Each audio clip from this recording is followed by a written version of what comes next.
we're getting into the flood. So this is Genesis chapter 7, for those of you who might not be, uh, who might not know how we do things over here. I am going to be reading from two chapters in the Old Testament, and for the first time I'm going to read from two chapters in the New Testament as well. We're just going to go straight through, beginning to end of both of those. So let's just get right on into it. Then, and this is from the New King James Version, just to be clear. So, chapter 7 of Genesis. Then the Lord said to Noah, "Come into the ark, you and all your household, because I have seen that you are righteous before me in this generation. You shall take with you 7 each of every clean animal, a male and his female, 2 each of animals that are unclean, a male and his female. Also 7 each of birds of the air, male and female, to keep the species alive on the face of the earth. For after 7 more days I will cause it to rain on the earth 40 days and 40 nights, and I will destroy from the face of the earth all living things that I have made." And Noah did according to all that the Lord commanded him. Noah was 600 years old when the flood waters were on the earth. So Noah, with his sons, his wife, and his sons' wives, went into the ark because of the waters of the flood. Of clean animals, of animals that are unclean, of birds, and of everything that creeps on the earth, 2 by 2 they went into the ark to Noah, male and female, as God had commanded Noah. And it came to pass after 7 days that the waters of the flood were on the earth.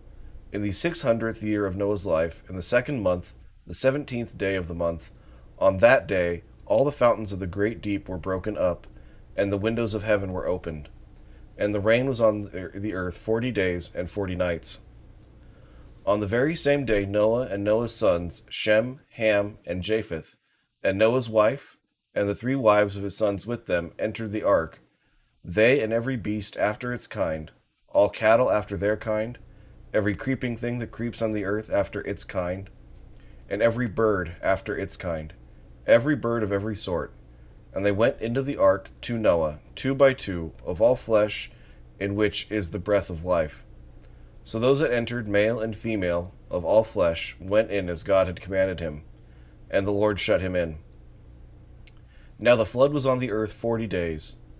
The waters increased and lifted up the ark, and it rose high above the earth. The waters prevailed and greatly increased on the earth, and the ark moved on the surface of the waters. And the waters prevailed exceedingly on the earth, and all the high hills under the whole heaven were covered. The waters prevailed 15 cubits upward, and the mountains were covered.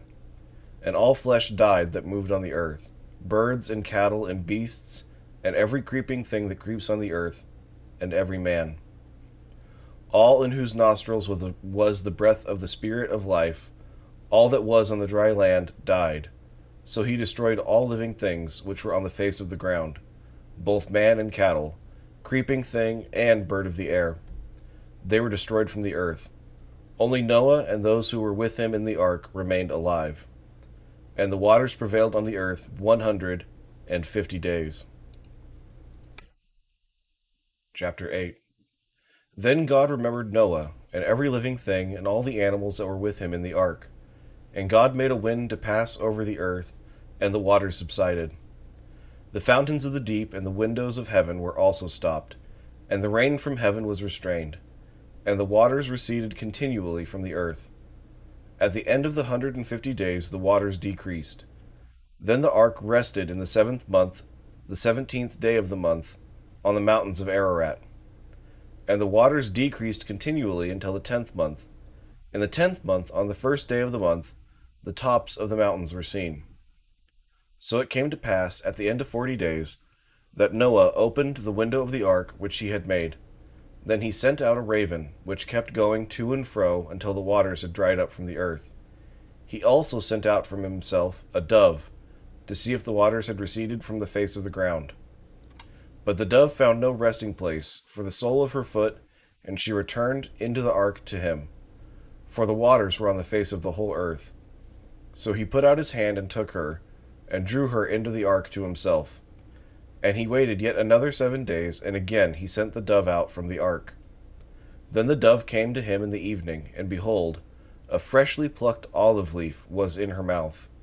And Noah knew that the waters had receded from the earth. So he waited yet another 7 days, and sent out the dove, which did not return again to him any more. And it came to pass in the 601st year, in the 1st month, the 1st day of the month, that the waters were dried up from the earth. And Noah removed the covering of the ark, and looked, and indeed the surface of the ground was dry. And in the 2nd month, on the 27th day of the month, the earth was dried. Then God spoke to Noah, saying, Go out of the ark, you and your wife, and your sons' wives with you. Bring out with you every living thing of all flesh that is with you, birds and cattle and every creeping thing that creeps on the earth, so that they may abound on the earth and be fruitful and multiply on the earth. So Noah went out, and his sons and his wife and his sons' wives with him. Every animal, every creeping thing, every bird, and whatever creeps on the earth, according to their families, went out of the ark. Then Noah built an altar to the Lord, and took of every clean animal and every clean bird, and offered burnt offerings on the altar. And the Lord smelled a soothing aroma. Then the Lord said in his heart, I will never again curse the ground for man's sake, although the imagination of man's heart is evil from his youth, nor will I again destroy every living thing as I have done. While the earth remains, seed time and harvest, cold and heat, winter and summer, and day and night shall not cease. All right, so that was Genesis